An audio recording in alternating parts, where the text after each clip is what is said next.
Here we are with yet another computer. This one's a Pentium 133, and this one happens to be Miles Pro 2010s or 2013 or whatever his name is. I'll probably post a link to his YouTube channel. Yeah, this is his computer, and it's a Pentium 133, as I already said, 16 megs of RAM. I'm probably gonna fix it up because right now it sort of has issues. First of all, it's dirt, obviously, and operating system stuff. And he wants me to do a video on it, so why not? Since I'm going to be playing around with it and messing around. Yep. So let's give it a power on and see what it does after we turn on the monitor here.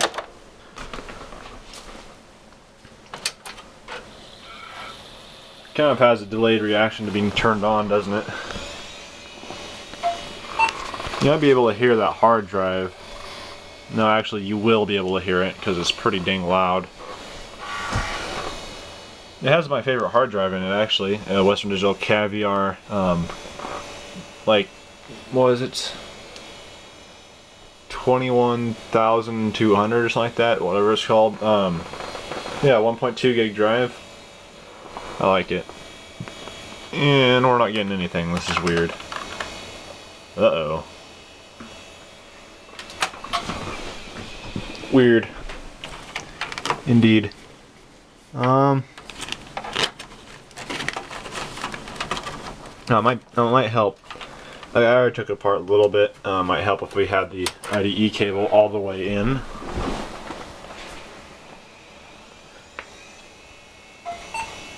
That will do. After it checks the RAM 3 times, 16 megs, which it says are okay, so I'm guessing that's pretty trustable for memory test. And I found a CD-ROM. Sweet. Starts Windows 95. 95. I love dials on monitors, they're so cool. Old monitors. Anyway, this computer sort of has issues in it. It has a Sound Blaster 16 Vibra in it, I think. It might have an OPL chip, I'm not entirely sure. Wow, that started up fast, I'm surprised. And the sound's not on. Sorry about that. Whatever, no one cares. So yeah. It has Windows 95 on it. There's a few things that are kind of weird. Like dogs. I don't know what the heck dogs is. Welcome to the Dogs Adoption Kit. Okay. Let me turn that down. Or oh wow, that's bright. Let's turn that down a little bit for you. Maybe it wouldn't kill the camera as much. So anyway, I don't know. This is a really weird. I'm guessing it's a game. You click on stuff and it tells you things like when you adopt, the water spray bottle will be your discipline tool for training. I have, oops. Okay, I clicked on a dog. What the fuck? What is that? Is that, what, is that a, this disturbs me. It's basically a dog made of circles, but what the hell? I guess it wants me to... Okay. This is actually kind of cool, I guess. Give me the ball. Can't throw it at him. Oops. That's some water. Oops. I have no idea what the hell this is. Count the ball. Oh, this ball. No. This is weird. Adopt me now. What's adopt me now? Adopt now by phone. How about no? So I guess this is just a video or a game sort of thing. They'll attempt to make you adopt a pet. This one's fatty dog. Nope. There it goes. This is kind of weird. It's kind of creepy. I'm done with that. Yeah, abandon you. Screw you. Wow. That looks so messed up. So apparently they had Road Rash on here and also Tomb Raider, but that doesn't work without the disc and stuff, yada yada yada. Program files. Yeah, just a bunch of crap.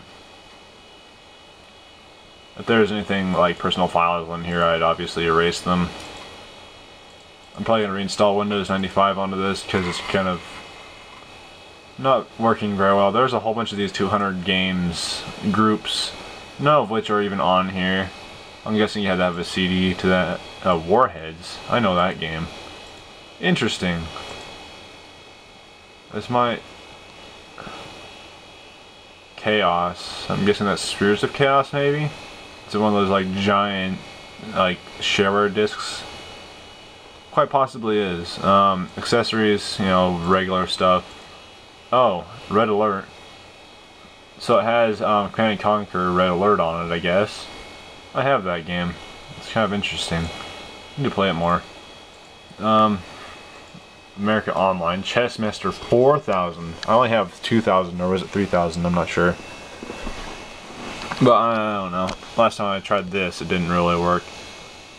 Erica, oh, there's the dogs again. Games, Galactical Apocalypse. Let me turn this up a little bit so I can read it. Combat Simulations. Yeah, Jason's Cat. So I'm guessing this is like the cat version of that. Okay. What the hell? Oh, whatever. I don't care. Those are crappy anyway. Microsoft Kids Explorapedia. I don't care.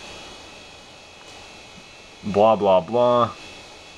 Yeah, there's not much here. I think they deleted a lot of stuff, which is good for them. Recycle bin's empty, so good on you for deleting your personal shit, I'm guessing. So yeah, not much on here except Windows 95. A few things here and there. I copied Tyrion to it. To see how it runs. It runs pretty good. The Sound Blaster 16 sounds good. When the sound is up. Yeah, shitty little speakers, I know. Anyway, let's get back to the hardware here.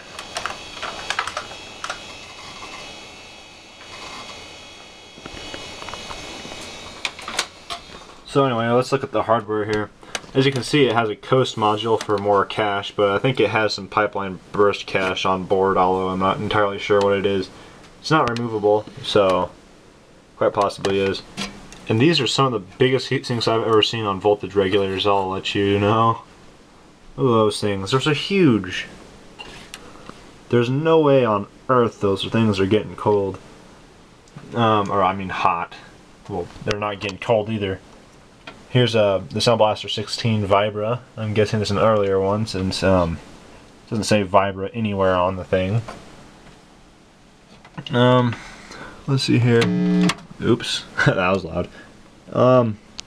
Yep. I think it's an S3 Trio video card. It's a little tiny thing. No, that's a USB thing. Why is this here? No one needs USB. Here's the S3 Trio. It has the RAM maxed out in it, I think. I'm not sure how much it has. USB card, obviously. Not that anybody cares about that, because it's probably not going to do very much. And sadly, the version of Windows that I have does not support USB, so I'll have to find drivers for it later. Or something. I'm not entirely sure. Before doing anything else, I took all the ID cables out anyway, but listen to this CD drive. It makes some of the weirdest noises I've ever heard. You hear that? Let me do that again.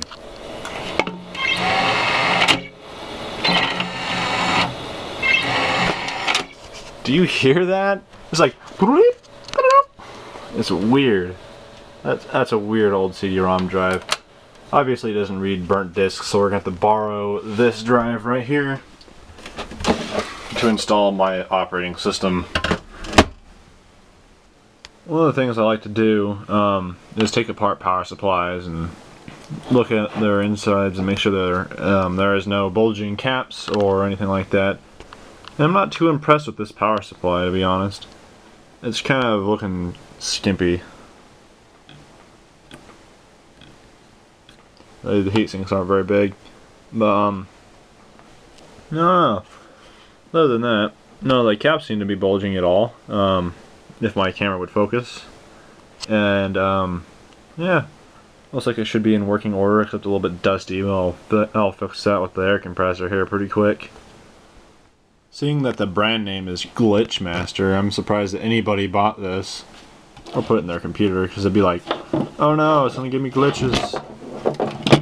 Nah, that's probably not the best company name to be under if you're making computer parts. Yeah, definitely not. One issue that I really have with this case is this right here. This is how you get the drive bay here out. You have to unscrew a screw that's right here, and you pull on this to release it, and you push this back through this, and it kind of unclips on the side. I'll have to do that real quick. So then basically you have these 4 little clips hanging off the side there, and they have to clip into the other clips on here, kind of like slide in. Ugh, it's a mess. And also, if anybody has any idea what the TAD pins are on a sound card, I've seen them on a lot of sound cards, and I still have no idea what it is. Yeah, and also, it seems they kind of skimped on the RAM. Let me try and get this out here. It's 60 nanosecond RAM, so that's good, but it's only 8 meg modules, so it's not really that much for a total of 16, obviously. And also, this motherboard supports DIMMs, or DIMMs. Let me, yeah, right here, DIMMs. Sweet. It's sort of like my Pentium MMX with its in-between sort of technologies. Support for both SIMs and DIMMs.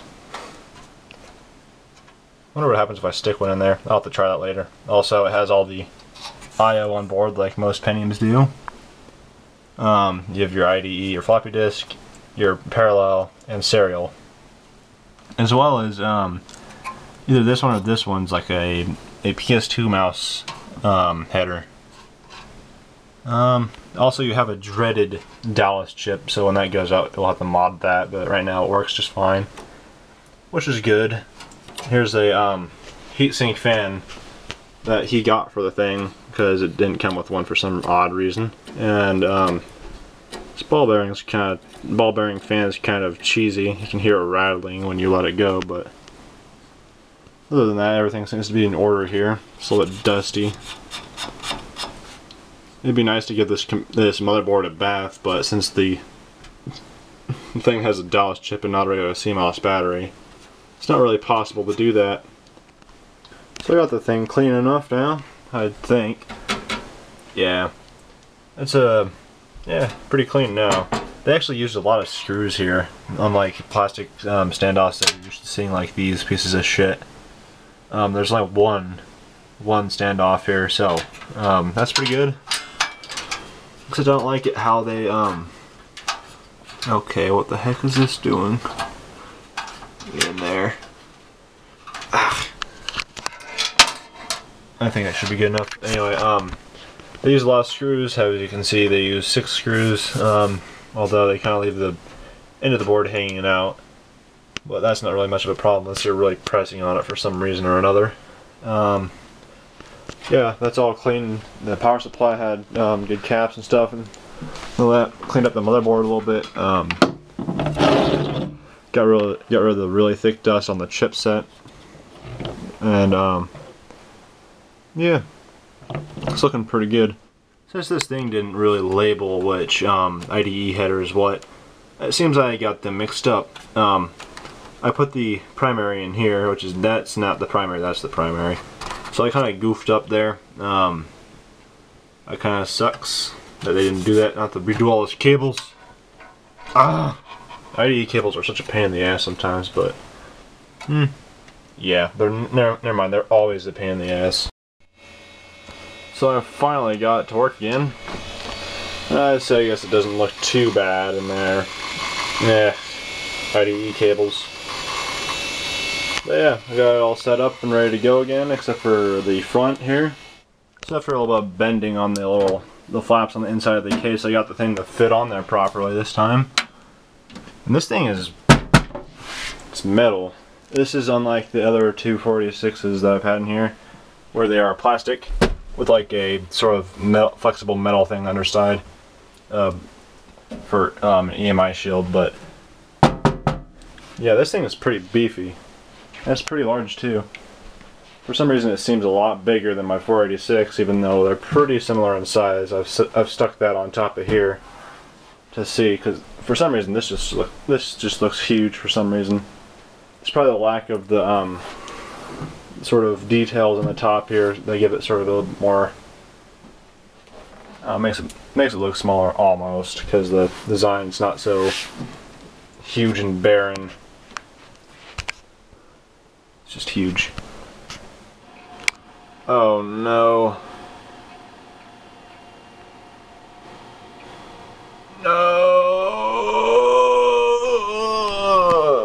No, this is gonna be a pain in the ass now.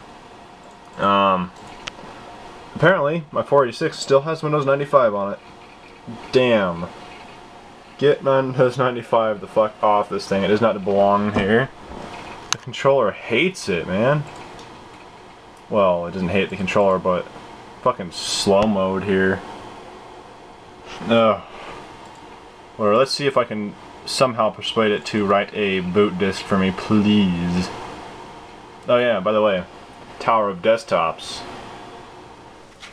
So I got all that stuff put on here, the boot disk, OakCD-ROM.sys, MSCDEX, and stuff like that. And we're going to try booting it and seeing if it sees the CD-ROM drive. If it does, I'm going to get rid of this thing, or I mean put it over there. Take the top off, stick the other CD-ROM drive in, and install Windows 95. The CD-ROM must not work.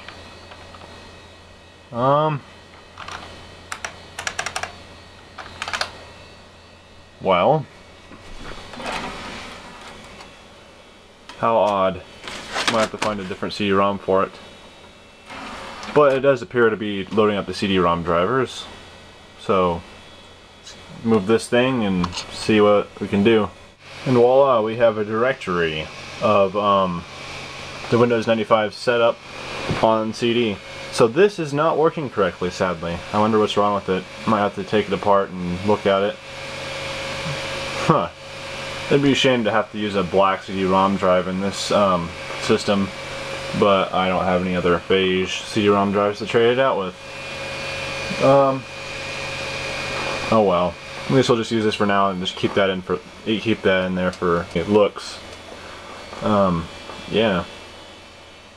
Off with the installation and formatation and scandiscation. It's about time.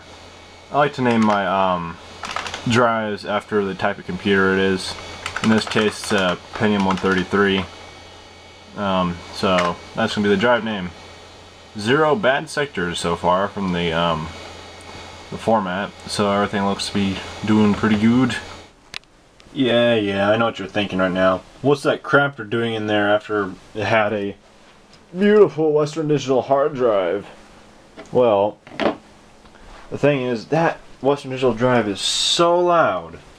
It just hurt to hear that thing when it even run. Now listen to this. Oh, fuck, if I was plugged in. Damn. That might help. Yeah, just be safe. Unplug your computers when you're working on them. You don't want to fuck anything up. Oops. Stay back there. But listen to this.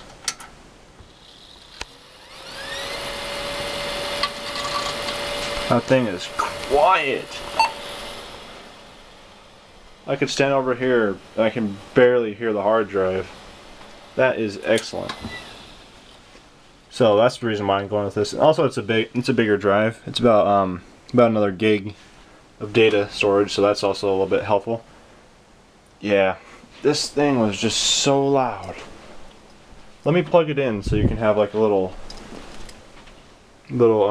taste of the disgusting crying sound that it was making. Well, it's not. I've heard louder, of course, but this thing was pretty loud. Like, there's that, and listen to this thing start up.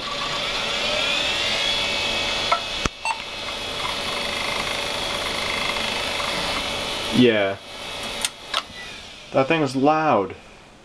formatting old discs is rather tense, as you never know when it's going to start clicking and find bad sectors, and you're just like, oh. I hate it when you hit the disc with a bad sector, and you just get this like sinking feeling in your gut. And you're just like, oh no. So far so good, at least, huh? Hopefully it's all the way good, and if so, then we'll use this disc for Windows 95. And that would be nice and quiet. So we're almost done getting this thing all set up. We're just installing, well, I'm just installing, we're not doing anything. You're just watching, if you are. But installing Microsoft Plus for all those high color icons and full window dragging and themes and the logo when you start up. Awesomeness. So this thing is pretty much almost at its final configuration here. We'll have to find another CD-ROM for it sometime, but it's going to keep the Maxter. It had no bad sectors on it. It's working nicely. Runs nice and cool, nice and quiet. It's not horrendously loud. I might stick that back in there in a bit, even though it's going to do nothing. Just a full slot. Yeah. This thing is almost ready to go.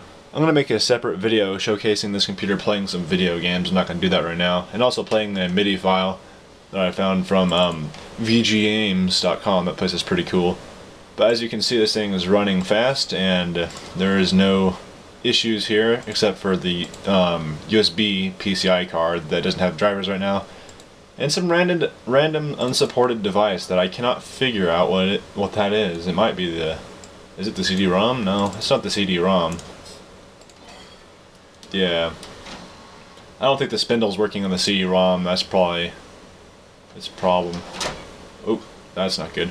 Anyway, yeah, it's working really nicely. Your system is configured for optimal performance. No, so with the Windows 95 Plus, you got the high color icons, and yeah, the background stretching is nice. That's something that they should have added to 95 from the start, because that really bothered me having to find exact resolution wallpapers. But yeah, this thing's ready to go. Anyway, thank you for watching. If you're still watching in this extremely long video for my standards, I've seen longer, of course, but who cares? This is long. Yeah. See you in the next video when I record some gameplay with my fancy setup with recording audio into the computer so it doesn't sound like crap. I'm gonna shut this thing off.